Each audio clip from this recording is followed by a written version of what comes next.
Muito bem, estamos ao vivo aqui pelo Facebook, né? Esse vídeo vai ser retransmitido para o YouTube e também para o Instagram. Hoje é um dia muito especial, nós estamos aqui com o Jerônimo Freire, né? Um convidado aqui mais que especial, e a Thalita também vai nos ajudar, né? A Thalita, também diretora aqui da MMP. Tudo bem, pessoal? Vai nos ajudar com toda essa programação. Antes de mais nada, quem está nos vendo agora nesse momento está vendo a retransmissão, né? Porque estamos ao vivo e ainda o pessoal não chegou. Então, vou aproveitar para vocês, se inscrevam nas nossas redes sociais, sigam os nossos canais. Temos aqui o Facebook, MMP Materiais Pedagógicos, o YouTube, MMP Materiais Pedagógicos Matemáticos, e o Instagram, @mmp.materiaispedagógicos. Essas aqui são as nossas redes sociais, e aqui é onde nós divulgamos nosso material. Nós sempre temos novidades, tá? Então, compartilha lá com a gente, compartilha com os outros professores que também vão se beneficiar com esse material tão interessante que a gente faz. Então, antes de a gente começar, né? Vamos lá ver o vídeo de hoje.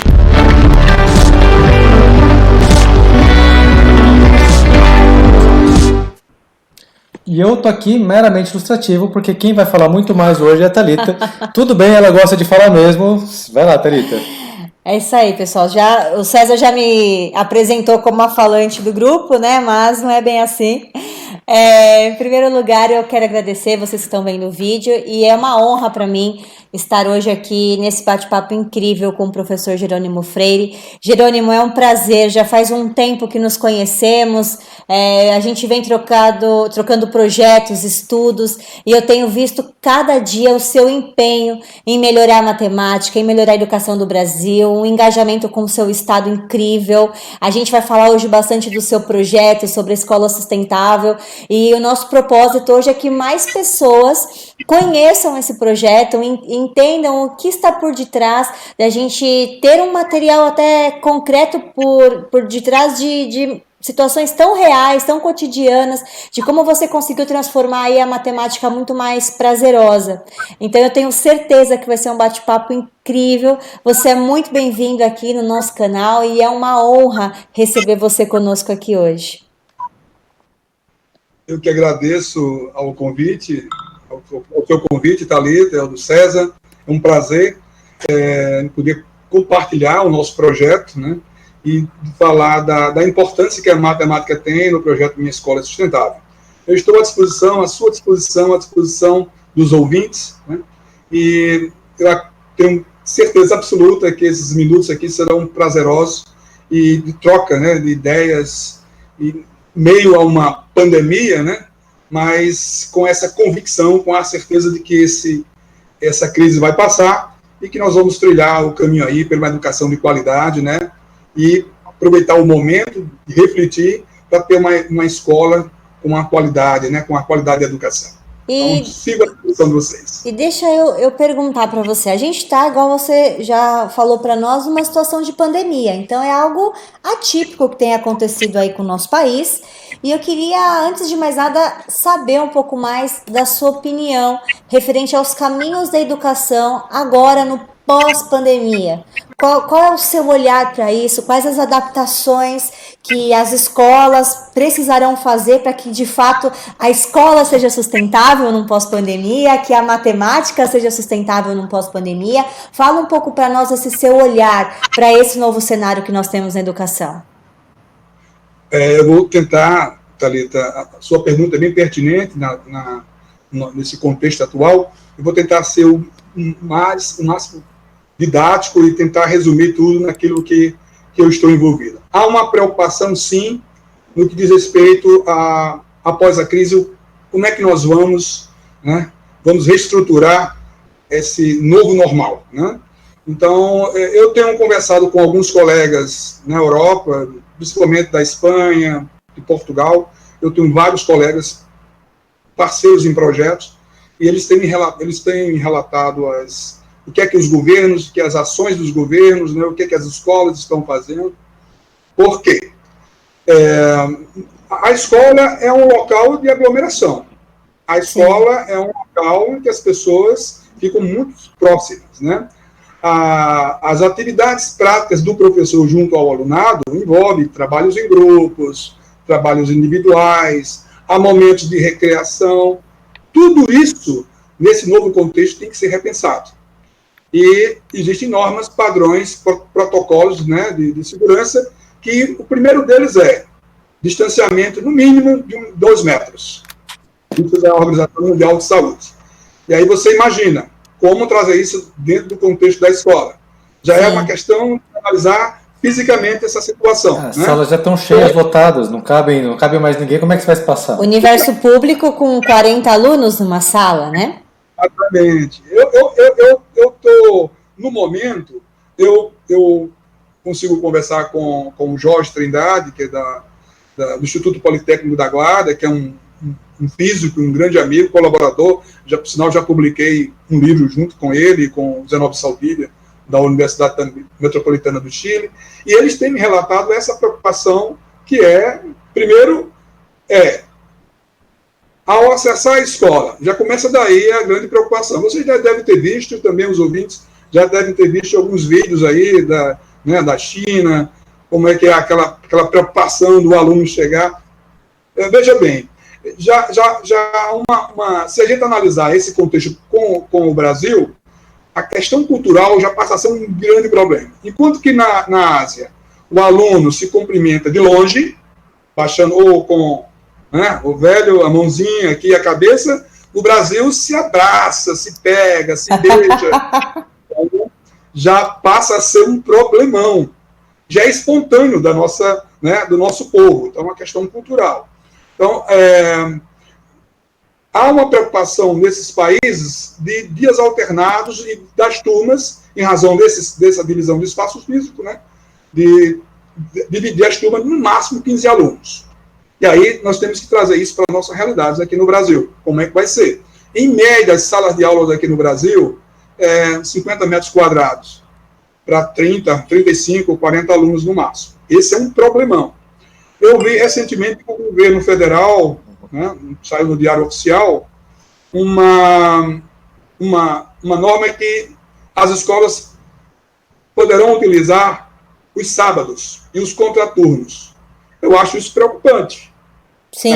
Parece que aqui, não é, Thalita? Parece que aqui existe uma preocupação em querer decididamente obter os 200 dias letivos por lei. Isso é impossível, eu acredito. Na minha opinião, aí eu já fico preocupado, porque esse estado normal do antes da epidemia não poderá existir por essa condição. Então, só para resumir na questão prática, né, do professor, da mediação professor-aluno, a gente também tem observado que, logo no início da pandemia, 1,5, esse é o número, 1,5 bilhão de pessoas, de crianças, no mundo, ficaram sem aulas, né? Não foram mais em razão do problema do isolamento. Esse 1,5 bilhão de crianças tiveram acesso, alguns, às novas tecnologias, né? Principalmente online, né? Mas a gente observa que aqui no Brasil essa realidade é bem diferente. Nem todo mundo tem banda larga, nem toda escola tem estrutura, né? Tem pessoal de apoio e professor experiente, né?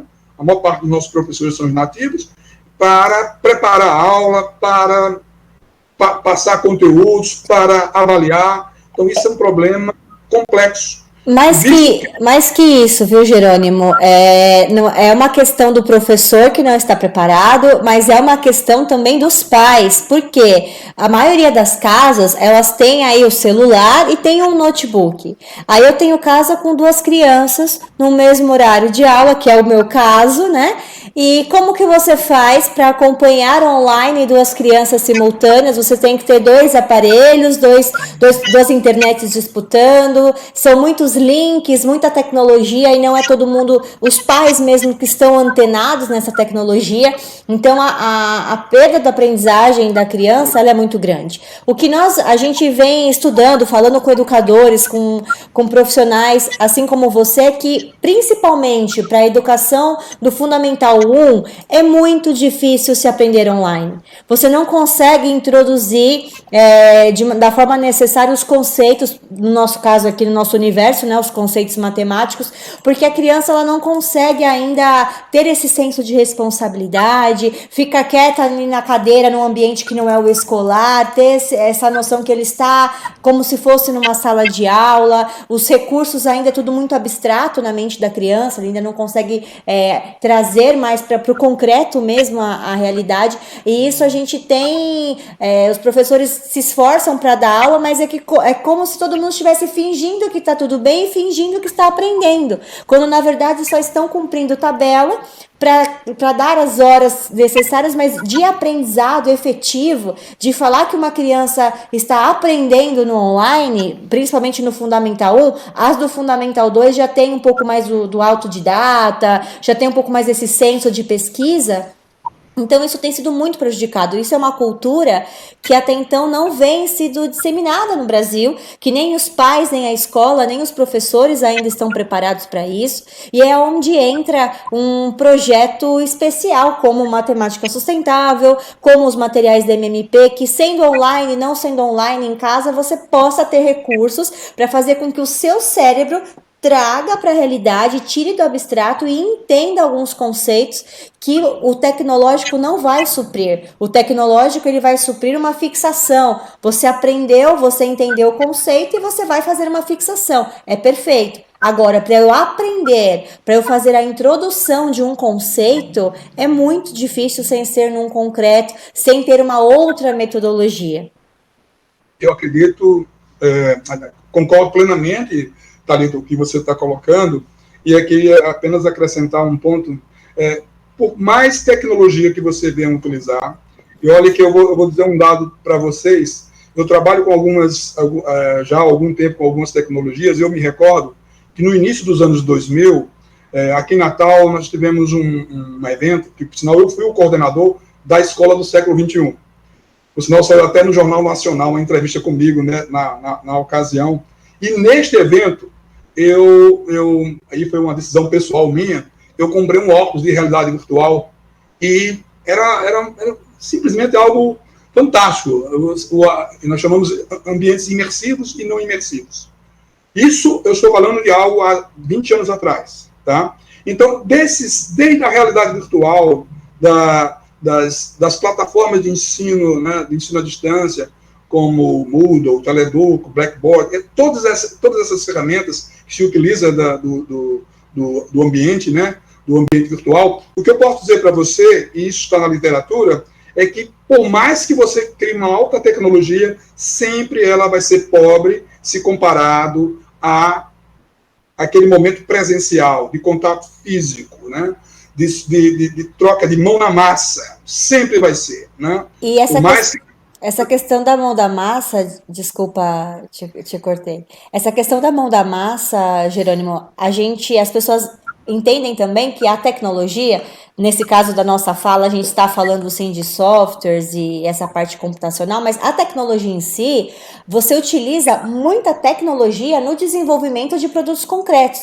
Então não é porque o material concreto não vai na tomada e não tem uma tela nele que ele não é um material tecnológico. Por quê? Para você desenvolver o material concreto, você precisa de tecnologia. Tem lançamentos, por exemplo, da MMP, que nós precisamos ir em 4, 5 países aí do mundo, buscando as tendências, indo em cursos fora do país para entender o que é de melhor no mundo em matemática e fazer estudos, ver o melhor material, a melhor aplicação, os melhores ângulos para que a gente fizesse um material concreto para sanar uma dor do aluno. Então isso tudo, para a gente chegar no melhor material, fazer todo esse estudo, houve tecnologia investida, houve moldes, houve uma série de materiais tecnológicos de ponta que não existem para ser aplicado num recurso concreto. Então o material concreto ele é sim tecnológico, mas não necessariamente ele precisa ter uma tomada digital, e ter uma tela para você aplicar a tecnologia num material. Não, até porque a gente vive indo nas feiras e a gente vê que realmente o quão difícil e o quão interessante é quando você pega um material que é novo, um conceito novo para se aplicar e que você consegue desenvolver muita coisa com ele, né? E que você consegue... Poxa vida, eu nunca tinha pensado em mostrar dessa forma para o meu aluno. E isso faz com que eu consiga desenvolver muito mais rápido meu ensino, a aprendizado vai ser mais eficiente, o aluno nunca mais vai esquecer porque ele trouxe aquele material concreto. E na pandemia agora, o que fazer, Jerônimo? A gente tem os dados, tem visto aí o cenário. O que você enxerga para os pós-pandemia? O que os professores têm falado dessa realidade? Eles têm conseguido ter essa visão na qual nós estamos falando? Isso ainda é muito nebuloso para eles, ao seu ver? Conta um pouco para nós.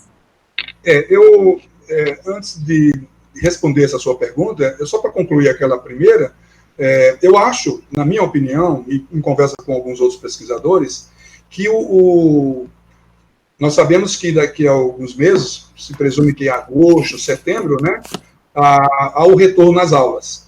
Sim. Esse retorno às aulas, ele deverá acontecer levando em consideração esses pontos de segurança, né, do aluno e do nosso professor, porque existe um dado em que um número significativo de professores já estão na idade de risco, né?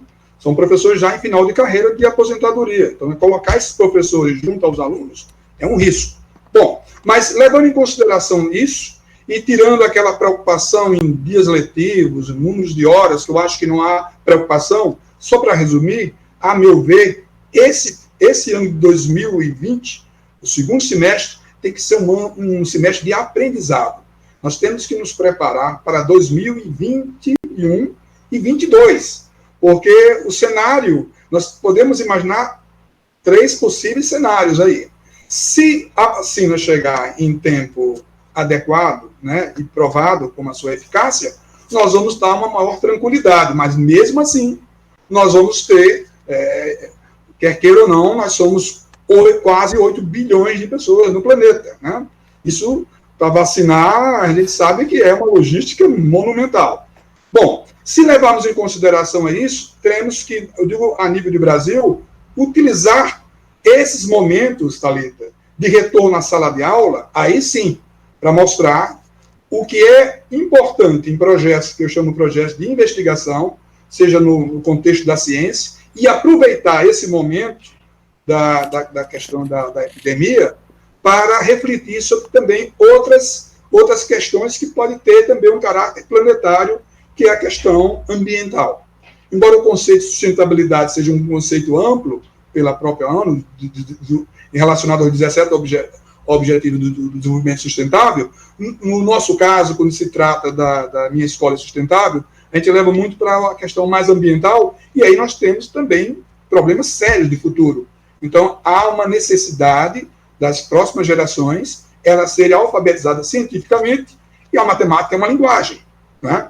Só para você ter uma ideia, nos meios de comunicação, jornal, TV, internet, está lá o gráfico. O gráfico mais visto hoje no mundo é aquele gráfico onde todo mundo fala que tem que achatar. Mas quando você fala nessa linguagem e que você quer explicar até mesmo a alguns adultos, eles ficam sem entender. E se não entende, comete a santa ignorância, né, de não se precaver, e aí a situação se torna mais grave. Ou seja, o problema do vírus, esse vírus pode sofrer mutações nos próximos anos, e nós podemos ter um sobe e desce. E esse cenário híbrido de ensino presencial e ensino à distância, eles vão oscilar. A meu ver, o melhor é utilizar o próximo semestre de forma alternada, preparar, capacitar professores, organizar escolas, dividir turmas, sem essa preocupação com carga horária, com dias letivos. Essa é a opinião, e é a opinião de alguns especialistas no contexto. É bem interessante, né? É bem interessante exatamente por isso, né? Quer dizer, a gente não vai fazer agora o aluno aprender. Agora quem tem que aprender é o professor e a se adequar. A Rafaela Fabro está nos assistindo aqui, aliás, um abraço, Rafaela, né? Uma professora aqui também do nosso coração. Ela levou aqui uma questão importante, que é a questão da saúde do professor, que ele tinha uma didática, ele tinha uma vida voltada aqui a lecionar na sala de aula, ele tinha uma organização para isso, e agora ele tem que tomar com a saúde dele, inclusive porque ele fica muito tempo diante de uma tela, né, o visual dele, os olhos dele, como é que estão quanto a isso, que é uma coisa que ele não tinha um costume de trabalhar nesse sentido, né?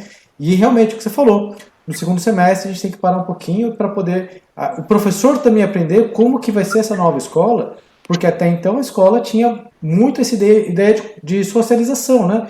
Quer dizer, os alunos vão para lá para poder se conhecer, para poder aprender até o convívio social entre eles, né?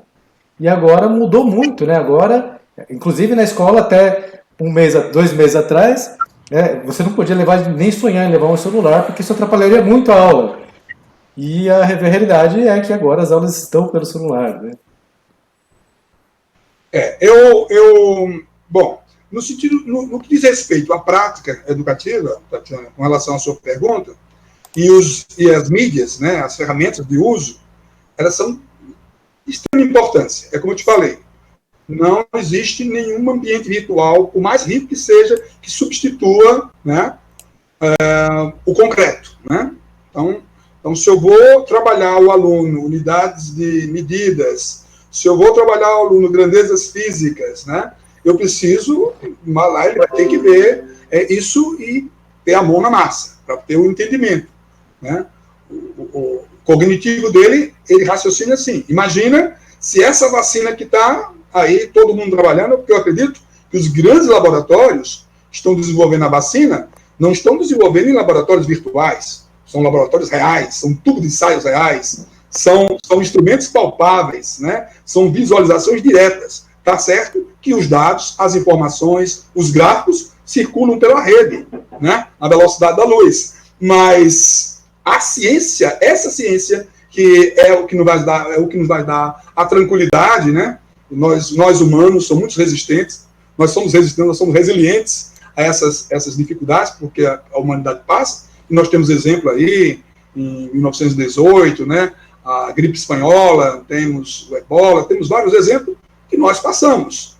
Agora não. Agora o problema é que o Covid-19, né, ele é uma gripe, aí eu faço a pergunta aos ouvintes e a vocês, quantas gripes já tiveram ao longo da vida?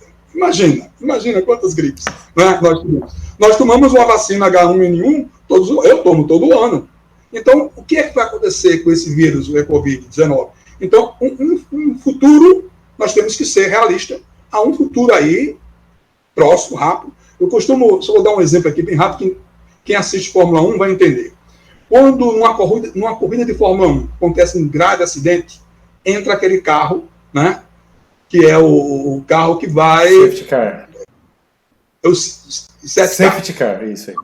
Safety car. Nós estamos exatamente com esse safety car. Só que o acidente que caiu nessa nossa competição foi um meteoro lá na curva. Acabou com a pista. O problema é, a corrida vai continuar e alguns carros que estão próximos, que não perceberam, vão se chocar, vão cair no buraco e vão morrer. É a realidade. Os outros vão ser bem informados, vai ter engenheiros trabalhando, então nós estamos... E alguns, com o 7K na pista, alguns vão parar para pensar, para saber ter novas estratégias. Talvez entre no pit stop lá, para pensar, trocar os pneus e tudinho. Nós, como educadores, empresas, estamos nesse momento de fazer o pit stop. Temos um momento de parar, de pensar e saber o que é que nós vamos, que cenários são esses que nós vamos ter lá na frente, né? E nos adequar, nos preparar e saber que algumas coisas vão ter que mudar necessariamente e outras a gente sabe que, por força da natureza, e aí, no contexto exatamente da educação, não pode ser mudadas de forma tão abrupta, né? Nós estamos em aprendizado, né, Jerônimo? Porque ninguém é especialista em Covid-19. Por mais que a gente busque as informações, todos estão aprendendo a essa nova situação, né? Olha, eu queria só aqui registrar eu tenho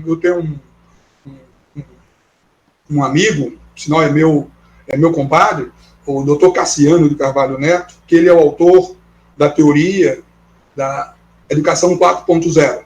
Eu até gostaria depois de passar o contato dele, para que vocês possam manter o contato. O Cassiano, ele mora lá no estado de Santa Catarina, né? Ele é um físico, ele fez a tese do projeto, um pós-doc que ele fez no ITA, né? Para vocês terem uma ideia da dimensão do projeto, e ele trata exatamente dessa nova proposta da escola digital, né? Da escola onde, nesse cenário que nós estamos imersos, né? Mas ele por ser físico, ele sabe aquilo que é importante em cada momento, né? E trata da internet das coisas, né?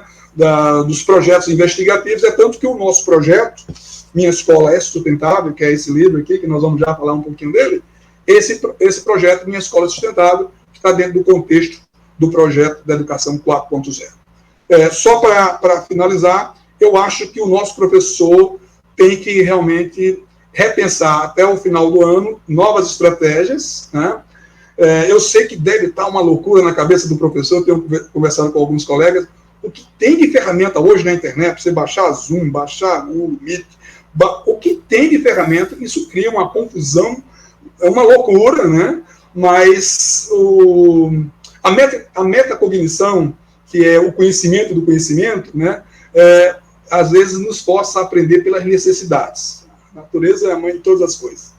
Então, eu acredito que nós vamos estar muito mais aptos, muito mais certeiros nesse projeto de uma escola, né, de uma nova proposta. Eu acredito que os governos, tanto a nível federal, estadual e municipal, vão ter que pensar. A escola não pode ser, como sempre foi, relegada a segundo plano. Eu acho que é o momento. Olha, imagina se a nossa população fosse uma população com a qualidade, né, com a qualidade da educação, quanto nós estaríamos mais tranquilos, né, com toda essa discussão aí do nosso posicionamento, né, mas, infelizmente, todo esse cenário que nós estamos vislumbrando aí, não brinque não, são 1.400 mortes dias, né, e as perspectivas que até o pico são 2.000 mortes por dia, é uma coisa absurda, né?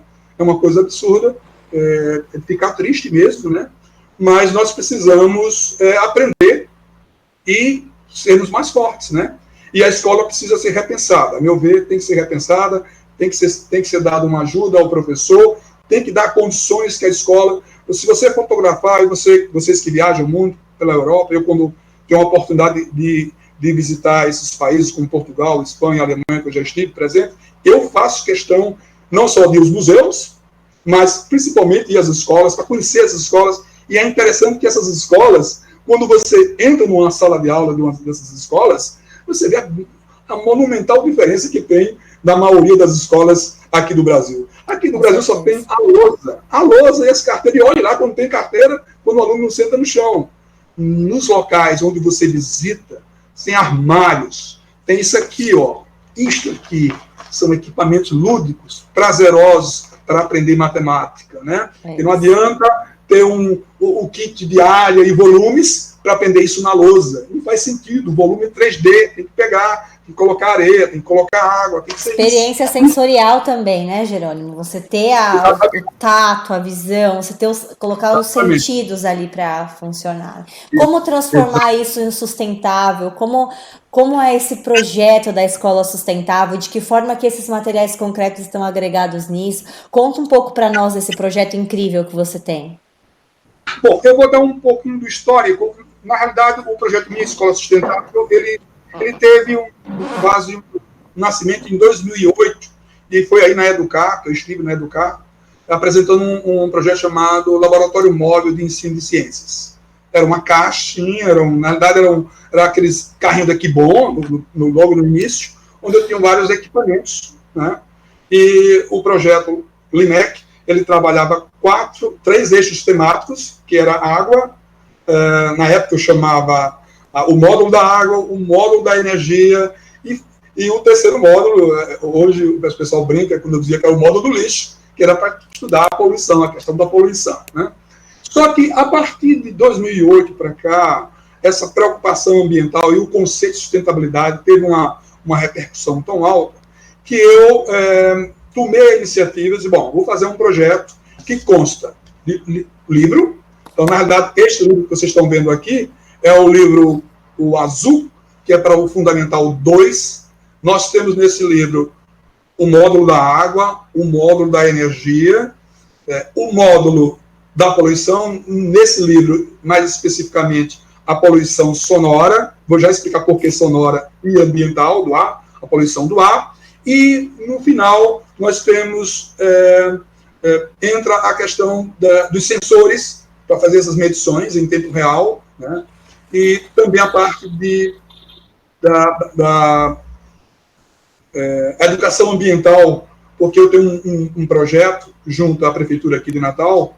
Eu sou um dos pesquisadores do Parque Cidade Donival do Monte, e no Parque Cidade nós temos um berçário fantástico, nós temos uma reserva de Mata Atlântica, e nós aqui no Rio Grande do Norte, aqui na cidade de Natal, estamos pegando esse nosso cenário, essa nossa preocupação, trazendo as escolas, trazendo os professores, e pegar essa riqueza monumental, que é uma parte da Mata Atlântica, e discutir utilizando o viés da ciência. Na realidade, aqui se procura estudar, Thalita e César e os ouvintes, ciência e matemática através do viés da sustentabilidade, cujo cenário é a própria escola. Então, no livro, eu levo o aluno a fazer a análise da água da escola. Quando muito bem ele leva o testezinho para em casa, eu acredito que aí também, mas aqui, no mundo todo agora, a água ela é comprada, né, naqueles botijões, né? Então, quem garante que a qualidade da sua água, né, você está tomando água com qualidade? Agora, imagina se a escola faz isso. Imagina se o aluno faz isso. Imagina se o professor, como aluno, está fazendo isso. Eu não digo fazendo uma análise muito apurada, né, sofisticada, não. Mas é o pH, trabalhar aqui em Natal existe uma preocupação que parte da água aqui de Natal ela tem uma contaminação séria, então a gente precisa fazer essa análise da água, né? E imagina se isso é feito pelas escolas públicas, né? Imagina se essa análise da água é feita nos riachos e lagos próximos às escolas. Então, o que nós queremos é um ensino de ciência, cuja linguagem matemática ela é muito, muito importante. Por isso aqui e os cidadãos sejam mais conscientes, questionadores da realidade, que não aceite qualquer coisa sem testar, sem medir, sem questionar a sua qualidade. Isso é para a vida, né? Isso é uma competência para a vida.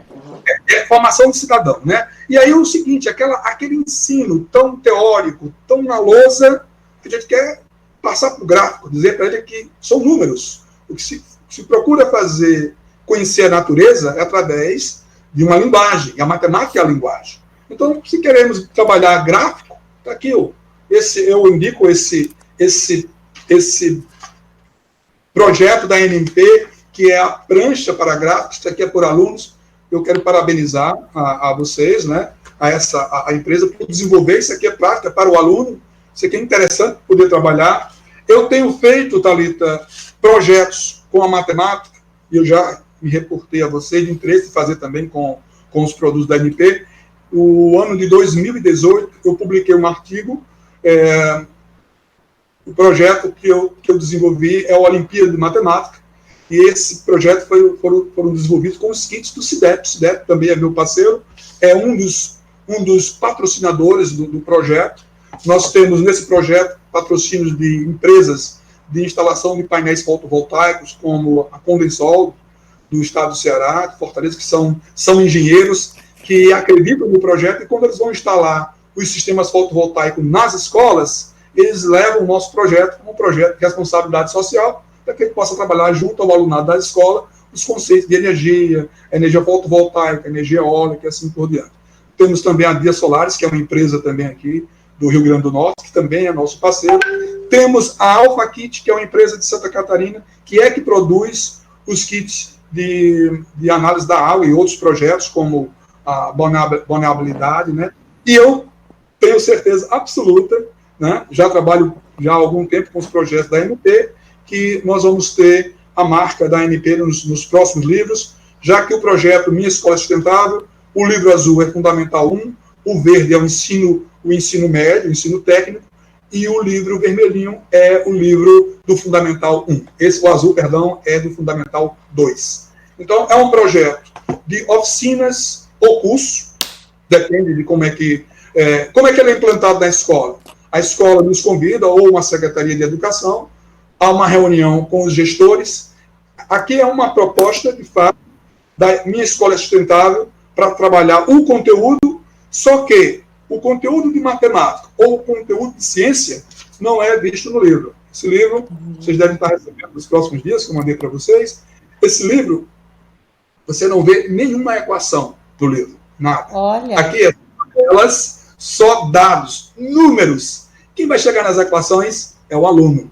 O aluno vai pegar o livro texto dele e vai saber quando for trabalhar um watímetro, que é para saber, esse é um aparelho que consta do kit, que é para fazer a análise do uso da energia ou na escola ou na sua residência, onde que está o fenômeno físico e como é que ele é avaliado para poder ter decisões, já que o projeto é um projeto investigativo.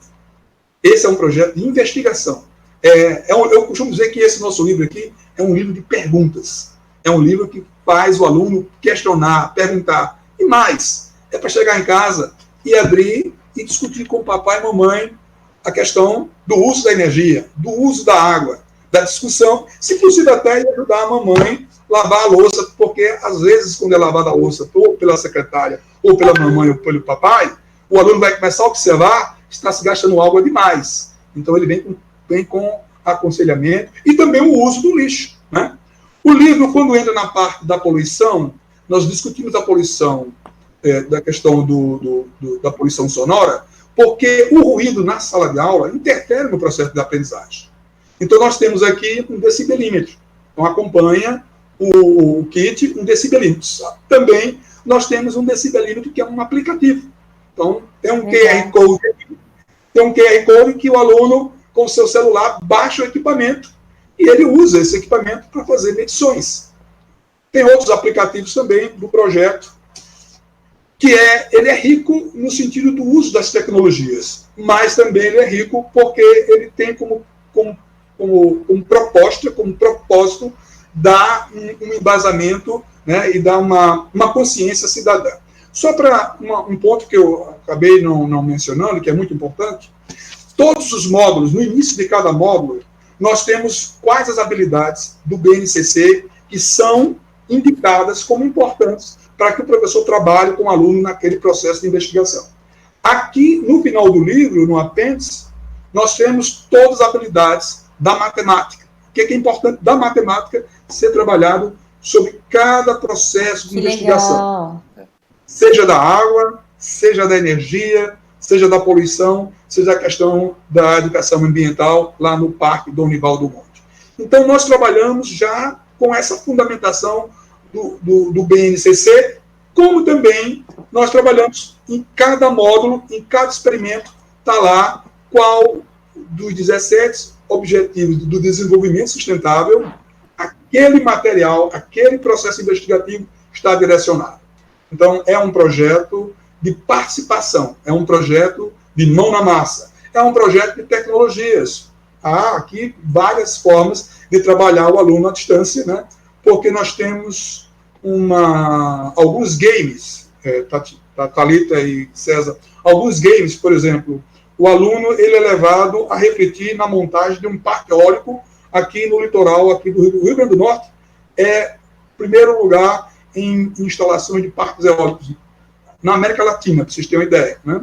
Nós temos aqui capacidade instalada em parques eólicos, é uma riqueza que nós temos do vento, né?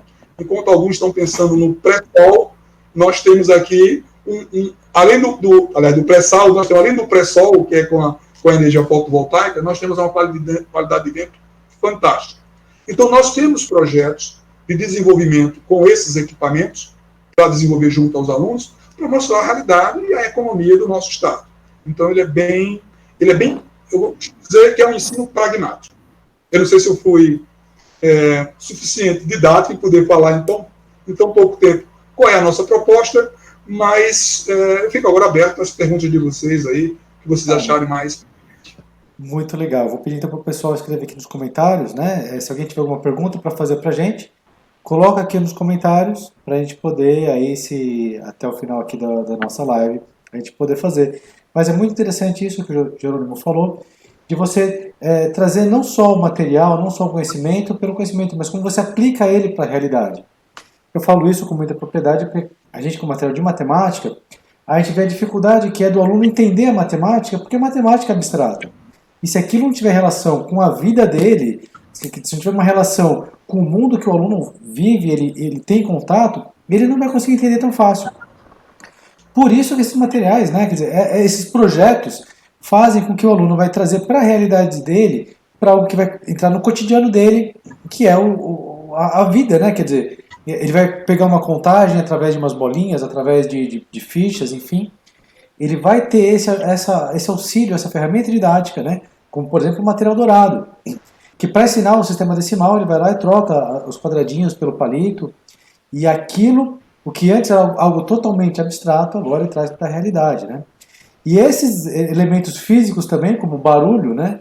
É uma coisa que, se você não tiver uma mensuração, se você não tiver uma comprovação de que aqui está em silêncio e aqui está um lugar barulhento, né? É uma coisa que às vezes não dá para falar sobre isso, não dá para tirar conclusão nenhuma sobre isso se você não tiver uma medida, né?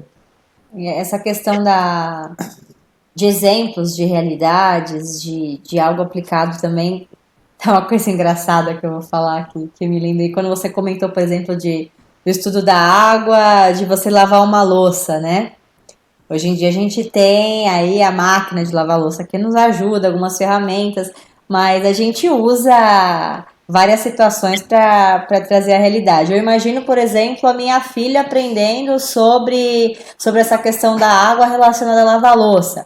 Para ela isso ia fazer sentido, porque a gente tenta trazer algumas questões para a realidade. E essa semana, inclusive, coloquei até nas minhas redes sociais pessoais, a gente, o César, a gente fez uma ação aplicada com ela para a vida. Eu estou trazendo para um contexto, dando um exemplo da questão da água, da lavar louça, algo que a gente fez para a vida com a nossa filha, né? A gente fez um contrato com ela, escrevemos um contrato nos termos contratuais, onde ela se compromete a lavar a louça. Para cada dia que ela lava a louça, ela ganha R$2, e para cada dia que ela não lavar a louça, ela perde R$1.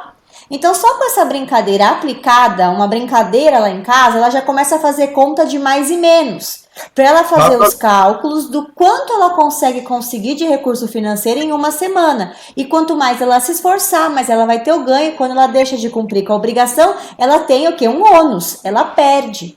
Então, de uma forma lúdica, de uma forma aplicada, com a realidade, com os elementos do dia a dia, a gente trabalha algumas habilidades reais. Então, nós firmamos um contrato com ela, assinamos, eu fui a testemunha do contrato entre ela e o César, e ela tem feito os cálculos dela de quando ela vai conseguir potencializar a louça para lavar a louça no dia. Agora, ela já está no raciocínio de, legal, ela já entendeu que ela tem que lavar a louça, agora ela está no raciocínio de como fazer para lavar a louça mais rápido. Então ela já está indo o quê? Num pensamento de processos, que é o pensamento que os futuros profissionais precisam ter. De você encurtar processos, melhorar a sua performance, isso tudo com uma brincadeira lúdica, que é exatamente o que o seu projeto propõe. Então, a gente fez uma bagunça lá em casa com um contrato, falou que ela iria assinar muitos contratos na vida dela, fez as contas, e claro, temos uma filha agora que lava a louça, e isso é muito bom. Olha, espetacular. No nosso projeto, nós temos alguns processos investigativos, que é o STEM, né?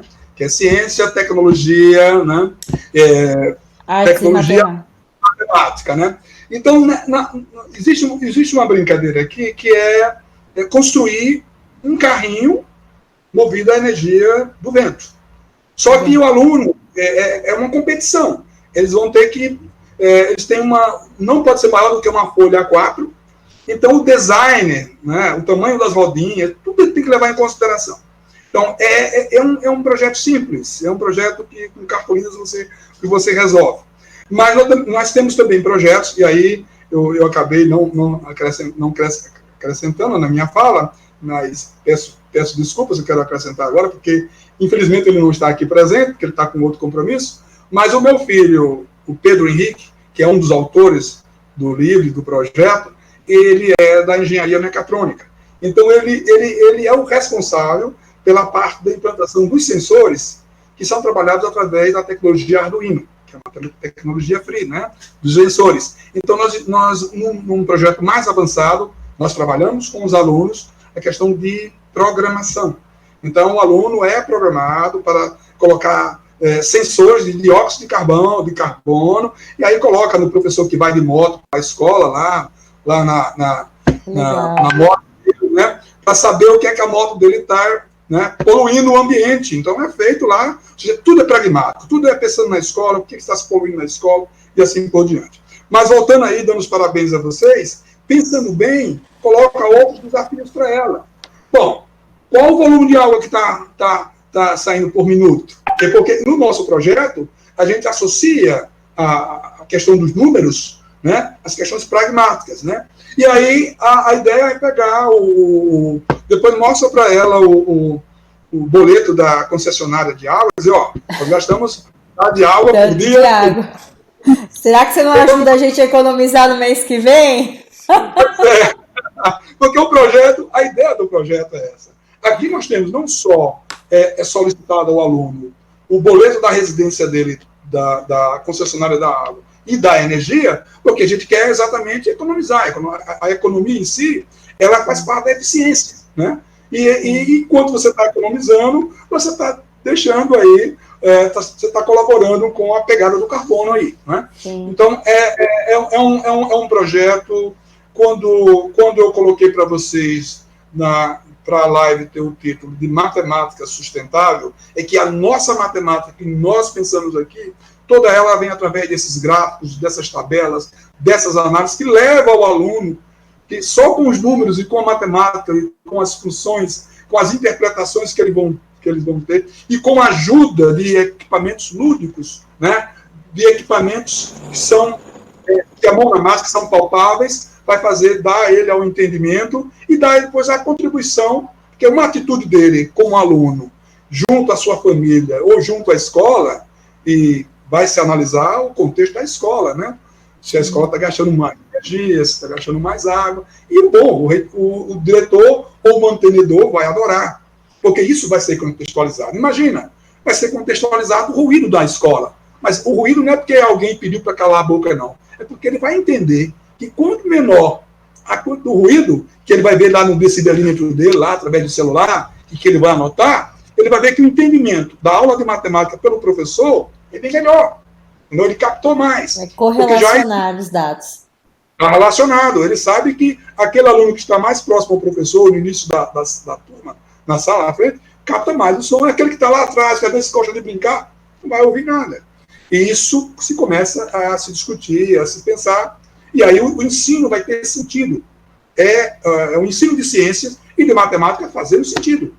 Por isso que, só para resumir o que eu falei, que esse final de ano, voltando àquela primeira pergunta do início da live, Thalita e César, é que o professor também tem que pensar o que é necessário até o final do ano de 2020, necessário de ser ministrado para o aluno. Ele tem que selecionar, porque a ideia, se ele botar na cabeça que todo aquele conteúdo que foi planejado no início de 2020, ele vai ter que dar, ele não vai dar nada. Então, é importante se selecionar. O professor de ciência, o professor de matemática vão dar aulas juntos. Porque o que for trabalhado da ciência, se é a mesma matemática, o entendimento vai ter um outro contexto. Então, essa é a proposta. Pais, Jerônimo, indo à loucura mesmo, pais em desespero, porque as escolas ainda não entenderam e têm jogado ali uma carga de lição e de conteúdo, cuspindo conteúdo para os pais fazerem com os filhos, que é fora de proporção. Isso tem causado aí um problema social, não só um problema educacional, como um problema social também. Isso é muito sério.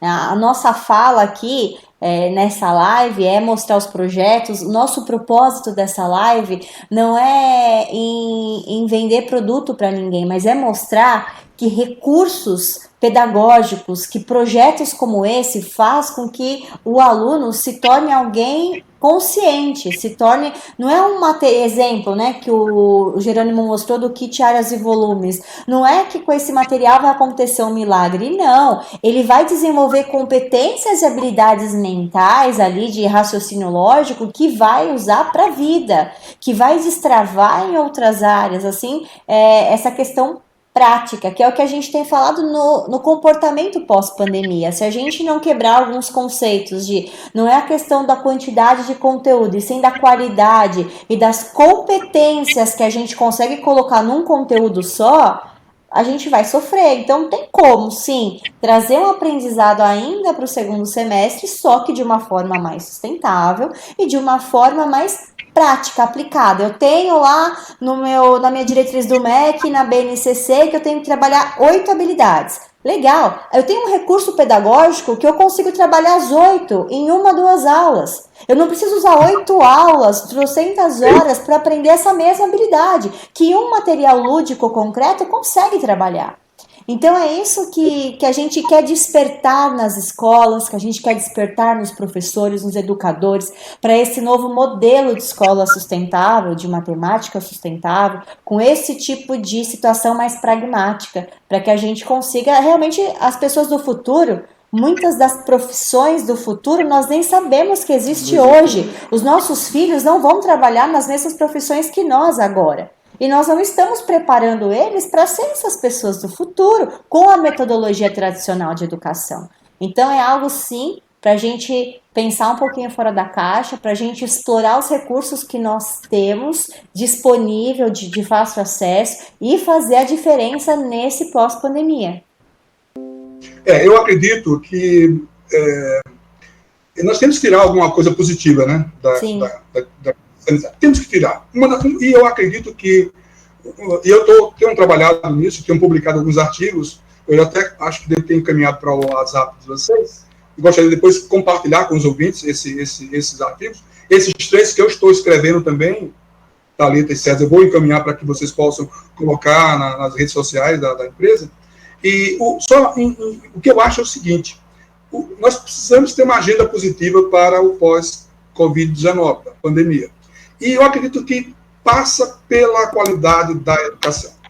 Essa ideia absurda que é uma pena que alguns professores até pensam dessa forma, alguns professores se sentem lisonjeados quando tem uma turma e eles só passaram 5, ficaram 25 retidos.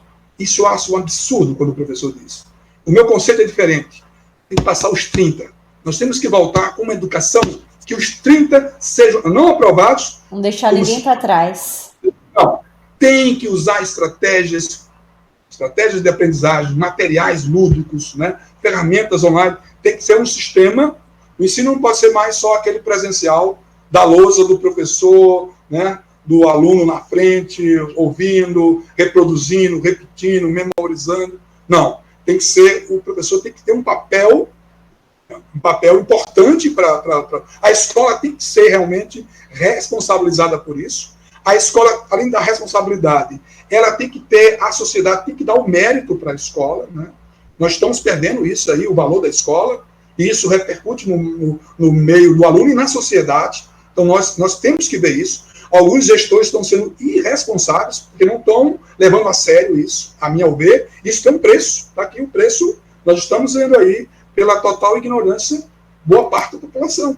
Isso é falta de educação. Se alguém não pensar nisso e não tiver a coragem de falar sobre isso, nós não vamos poder tomar, né? Ô, Jerônimo, a gente quer mais professores que façam com que o aluno entenda e faça isso que eu vou mostrar para vocês no vídeo agora. Peraí, para vocês verem o que a gente quer que o professor faça.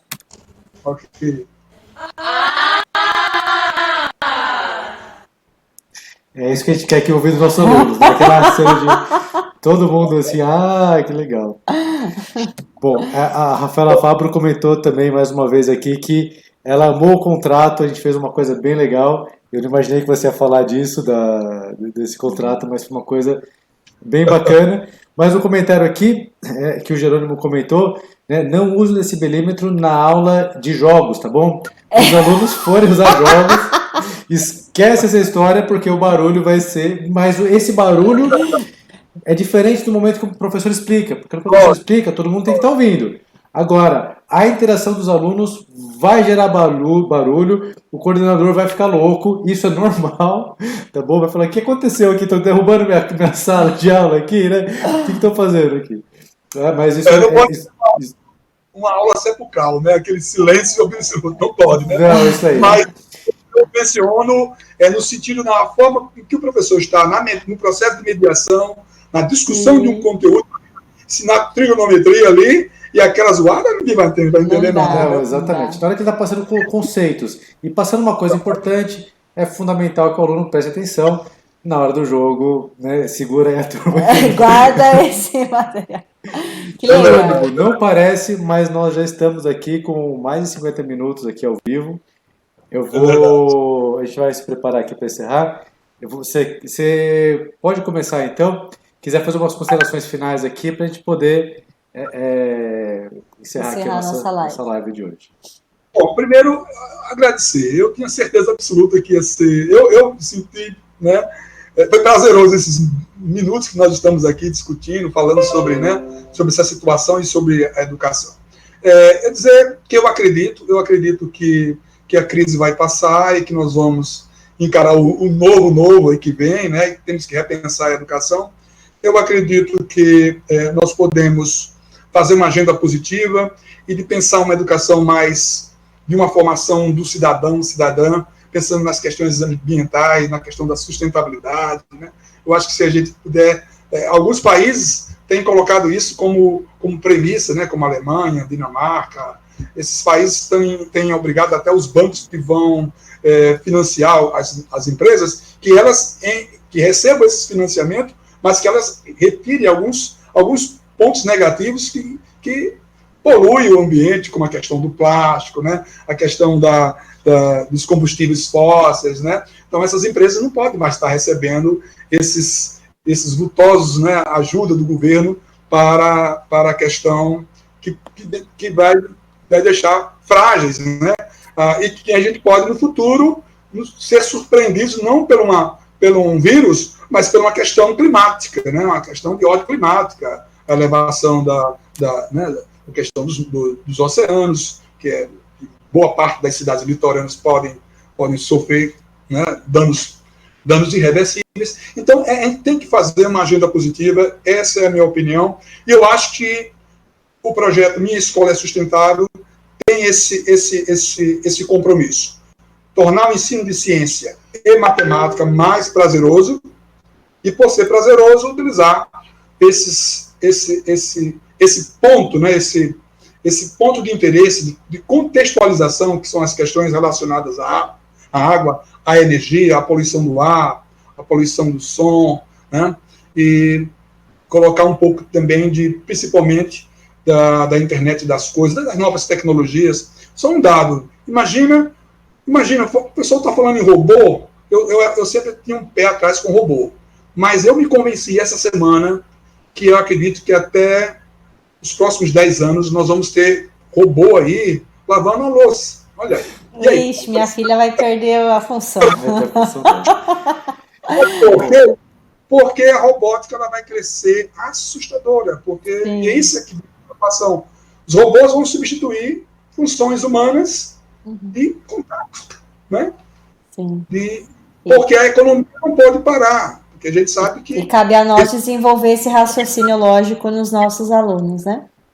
Esse problema aí da pandemia tem também efeitos de uma próxima onda, que é a onda da economia, que não é momento para a gente discutir aqui, mas que também é um caso a se pensar. Bom, eu agradeço. Eu estou para ministrar um curso, eu queria dizer aos ouvintes, aos interessados, esse curso vai ser um curso free, que é de energias renováveis. Esse curso, acredito que no final de junho, para a primeira quinzena de julho, né? É um curso de 8 horas, free, não tem custo nenhum, e ele vai com essa abordagem dos processos investigativos, trabalhando com aplicativos, com simuladores, com games, né? Fazer uma coisa bem prazerosa. Um ensino de ciência e matemática bem prazeroso. Tá ótimo. Excelente. Bom, queria agradecer muito aqui ao Jerônimo ter aceitado o nosso convite, ceder do seu tempo aqui para conversar com a gente. Eu realmente acredito que essa crise veio, né, de uma forma que pegou todo mundo de surpresa, mas tem aspectos positivos dela, né? A gente consegue aprender novas coisas, novos métodos, e a gente vai colocar aqui o que realmente importa para os nossos alunos, vai aprender a nos focar e para não perder tudo isso, toda essa lição que a gente teve, né? Eu acho que isso tem que ser uma coisa bem positiva, bem sincero. É isso. Jerônimo, obrigado. Pessoal que tem nos assistido, obrigado. Vocês que vão ver a reprise desse vídeo, é um prazer estar com vocês. Nós realmente acreditamos, eu creio que posso falar em nome do Jerônimo, do César, em meu nome, em nome do MMP, que juntos realmente nós podemos fazer a diferença na educação do Brasil. Esse é o nosso propósito. Então, se você também acredita nisso, vem com a gente, acompanhe os conteúdos, porque nós somos movidos para o propósito. A gente não se conforma em ver a educação da forma que está. Então, nós buscamos recursos, ferramentas para realmente transformar o pensamento lógico-matemático, o pensamento do aluno, para que a gente faça uma educação realmente de qualidade, tá bom? Jerônimo, muito obrigado. Pessoal, muito obrigado por nos assistir. Até a próxima live. Não se esqueça de nos acompanhar toda terça e quinta live aqui no nosso canal, tá bom? Um abraço. Eu realmente acredito que juntos nós podemos fazer toda a diferença na educação no Brasil. Aguardo você no próximo vídeo. Tchau, tchau. Tchau, tchau. Tchau.